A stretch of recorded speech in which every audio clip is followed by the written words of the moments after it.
La Paris Fashion Week de septembre vient tout juste de se terminer et comme à chaque fois, il s'est passé beaucoup de choses. Alors pour l'occasion, j'ai décidé de vous faire un petit bilan.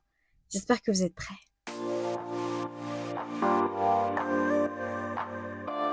Commençons d'abord par les tendances qui ont été vues lors des défilés.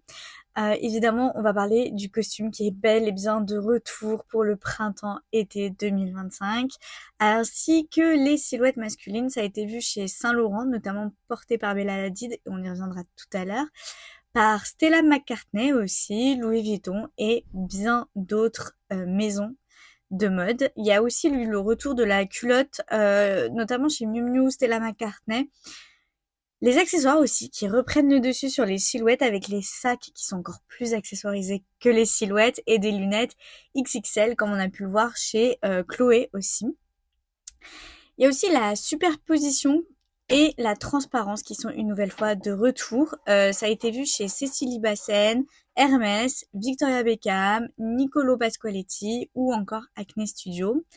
Côté motif, on va accentuer les lignes, les courbes et surtout les rayures, comme ça a été vu chez Louis Vuitton, Rabanne ou encore Venzanto. Tout comme la silhouette masculine et les costumes, les épaules XXL sont également à l'honneur, comme durant l'automne-hiver 2024-2025. Ce sera aussi le cas l'été prochain, comme ça a été vu chez Louis Vuitton, Balmain et même Lacoste d'ailleurs. Finalement, c'est le défilé Vivienne Westwood qui a créé la surprise puisque ces modèles ont été un peu plus simples que ce qu'on a l'habitude de voir de la part de la maison. Cependant, Andreas Kronthaler n'a pas oublié que la femme Vivienne Westwood doit être sexy. Alors évidemment, on retrouve un petit peu de tartan, on retrouve de la transparence, le costume, mais de manière sexy à la Vivienne Westwood, un petit peu punk. Alors cette saison, il y avait du changement, je vous en ai déjà parlé lors de l'épisode du mercato de la mode. En effet, Alessandro Michele dévoilait sa première collection chez Valentino depuis son départ de la maison Gucci. Baptisé le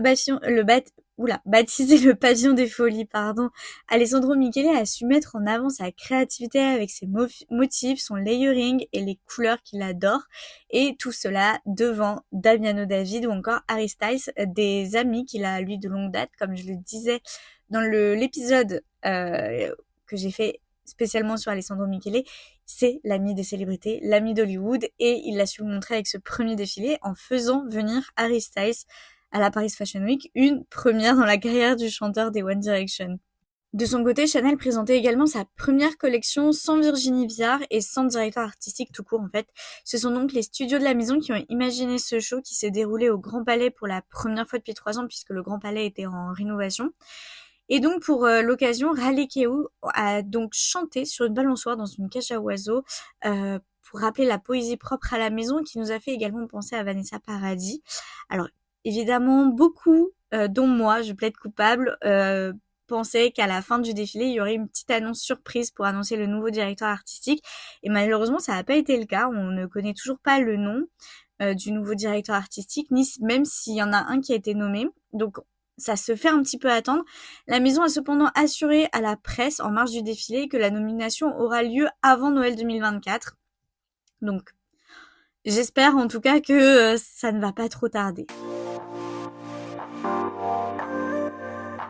L'autre tendance qui a été vue sur les podiums, c'est le sport. Et oui, les Jeux Olympiques n'ont pas dit leur dernier mot. Tout d'abord avec le défilé Dior.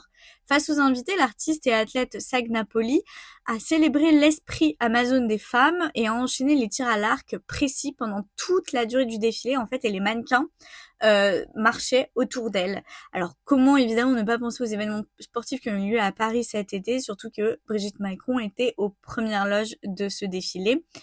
Et de ce côté, Lou Boutin, lui, a voulu vraiment prolonger cette magie également avec un show exceptionnel qui s'est déroulé à la piscine Molitor. Au programme, un talon géant qui a été transformé en toboggan et qui tombait directement dans la piscine, un concert, évidemment une danse synchronisée en talon Lou Boutin, évidemment, par l'équipe de France de natation synchronisée qui ont tout donné cet été sur les Jeux également lors de ce défilé. Évidemment, il y a eu le clou du spectacle, c'est Christian Louboutin lui-même qui a pris le toboggan talon et qui a plongé dans la piscine pour rejoindre les nageuses. Alors, les sportifs n'étaient pas les seules stars des défilés. En effet, certaines maisons ont décidé de faire appel à des célébrités plus connues du grand public pour mettre en avant leur silhouette. C'est le cas notamment de la maison Vêtements. Déjà, la saison dernière, Guram avait fait appel à Marcia Cross pour clore son défilé. Il a renouvelé sa confiance en l'ex Desperate Housewives qui était encore présente sur cette saison. Il y avait également Travis Scott qui a conclu le show avec Gigi Hadid. Le frère de Guram, qui est donc Demna, et qui est le directeur artistique de Balenciaga, a pris exemple sur son frère, puisque lui aussi a fait défiler une célébrité, qui n'est autre que Romeo Beckham, qui était dans une silhouette très années 2000. Miu Miu a également créé la surprise avec Sunday Rose, la fille de Nicole Kidman, mais c'est pas tout, puisqu'ils ont mis en avant un homme, un acteur, Willem Dafoe, qui est, qu'on se le dise, certes, un très grand acteur, mais qui avait déjà défilé pour Prada, donc c'était pas vraiment une première pour lui, mais ça a créé la surprise et ça a fait beaucoup parler. Je vais rapidement revenir sur le défilé vêtements qui a beaucoup fait parler grâce à Marcia Cross, grâce à Travis Scott, mais pas que. En effet, il y a Anok Ye qui clôturait le défilé en robe de mariée et son image a fait le tour du monde puisque ce moment qui est devenu iconique, c'est en fait on la voit courir en robe de mariée avant de voir Guram et Gigi et aussi Travis rejoindre la foule pour saluer les invités. Et alors du coup, ce moment qui est devenu iconique, Anok a décidé de le raconter sur Instagram pour dire qu'en fait, tout était improvisé. Elle a raconté comment Guram s'est approché d'elle pour lui expliquer qu'elle allait faire cette robe de mariée. La vision, l'idée était qu'elle rejoigne Travis, Guram et Gigi pour conclure le show et ainsi fêter l'événement de cette manière-là. Sauf que quelques minutes avant le défilé, quand elle a essayé la robe, elle s'est rendue compte du poids qui était qui était un peu lourd, comme une robe de mariée doit l'être. Elle a oublié de demander des talons un peu plus hauts pour que sa marche soit un peu plus fluide. Malheureusement, avec cet oubli, elle s'est rendue compte que, en fait, en marchant, en faisant le défilé, finalement, elle accrochait un peu les talons accrochés à la robe. Et pour éviter de montrer ces petites erreurs, elle a décidé de transformer cette mariée qui était à la base très poétique, très calme, en mariée provocante jusqu'à courir à la fin du défilé. Évidemment, cette improvisation a été réussie, ça a beaucoup plu au public. En tout cas, moi, ça m'a plu. J'ai vu beaucoup de gens aimer cette façon de faire. N'hésitez pas à me dire ce que vous en avez pensé. Cette saison, il y a beaucoup de mannequins qui ont marqué les esprits, notamment Anok, Gigi, Amelia Gray, Lara Consani et Bella Hadid qui a marqué son retour chez Saint Laurent. Malheureusement, malgré tout ça et malgré cette diversité, si je puis dire, au niveau des mannequins, le public a quand même pointé du doigt un problème qui est le manque d'inclusivité, qui est toujours aussi peu présent dans le monde de la mode et notamment à la Paris Fashion Week. Alors évidemment, Rick Owens et Esther Manas sont toujours les bons élèves sur le sujet. On retrouve toutes les silhouettes, tous les corps. Chanel s'est essayé avec un seul mannequin plus size, mais il est toujours bon de le noter. J'espère quand même qu'en 2025, ce sujet ne sera plus un sujet et que ce sera logique de faire défiler tous les corps de toutes les manières que ce soit. Alors évidemment, un show, c'est composé de mannequins, de tenues, mais aussi de décors. Alors, comme chaque saison, Paris nous fait rêver avec ces décors tout aussi sublimes les uns que les autres. Alors si Dior ou Louis Vuitton réinventent les lieux des défilés, notamment la cour carrée du Louvre ou encore le musée Rodin, Chanel a eu le bonheur de retrouver son très cher Grand Palais, comme je l'ai dit précédemment. De son côté, Marie-Adam Lienert a pris la décision de faire défiler ses mannequins dans un café. Et franchement, quoi de plus français que ça ? Évidemment, je vais vous parler du sujet et donc du plus gros défilé puisque c'est la première fois qu'une maison de mode défile à Disneyland Paris. C'est Coperni qui l'a annoncé cet été. On attendait ce défilé avec impatience.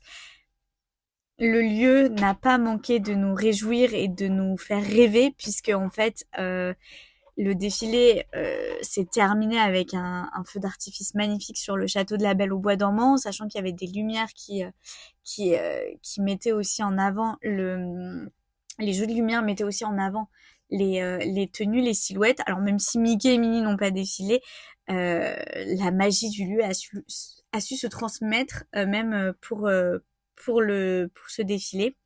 Alors malheureusement, Copernic a fait aussi beaucoup parler et ce n'est pas vraiment pour sa collection. Enfin si, mais plutôt sur un détail qui pourrait lui coûter cher ou qui en tout cas est en train de faire couler beaucoup d'encre. En effet, le soir du défilé, un internaute qui suivait le défilé en fait en direct, ça fait beaucoup de défilés, mais pardon. Du coup, un internaute suivait le show en direct et a révélé sur Twitter qu'il avait vendu un t-shirt qui s'est retrouvé sur la collection. En tout cas, on ne sait pas si c'est le même, mais en tout cas, ils sont très très similaires. Il l'avait vendu sur Vinted à 7 € quelques semaines avant le défilé. C'est un t-shirt où il y a Mickey dessus.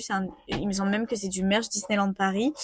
Et en fait, ce t-shirt s'est retrouvé sur le défilé. Il a mené l'enquête pour savoir qui lui avait acheté sur Vinted et en fait il s'agit d'un assistant de Copernic et pour l'heure la maison ne s'est toujours pas exprimée sur le sujet. On ne sait pas si vraiment ils vont le faire, mais en tout cas ça fait beaucoup parler et je serais curieuse de savoir si c'est le même. Est-ce qu'il s'agit d'une inspiration? Est-ce qu'il y a une volonté de mettre en avant la mode vintage, de remettre en avant l'écologie? Je sais pas. J'aimerais bien que Copernic en parle pour nous dire les tenants et les aboutissants de ce petit sujet.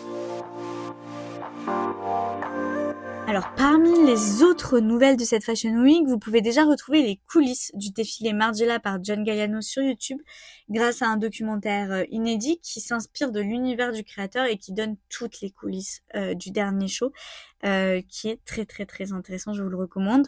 Et de son côté, le groupe LVMH n'a pas chômé. En effet, pendant la Fashion Week de Paris, ils ont vendu la marque Off-White, qui était initialement celle de Virgil Abloh. Et ils sont également devenus partenaires premium de la Formule 1 et ce à partir de 2025 pendant les 10 prochaines années. C'est déjà la fin de cet épisode et je sais qu'il y avait beaucoup d'informations, mais j'espère qu'elles étaient claires. D'ailleurs, si vous avez aimé ce petit bilan, n'hésitez pas à me dire dans la section commentaires si un bilan sur ce qui s'est passé à Milan ou à New York ou même à Londres pourrait vous intéresser également. Et en attendant, on se retrouve la semaine prochaine pour un nouvel épisode du Point Luxe.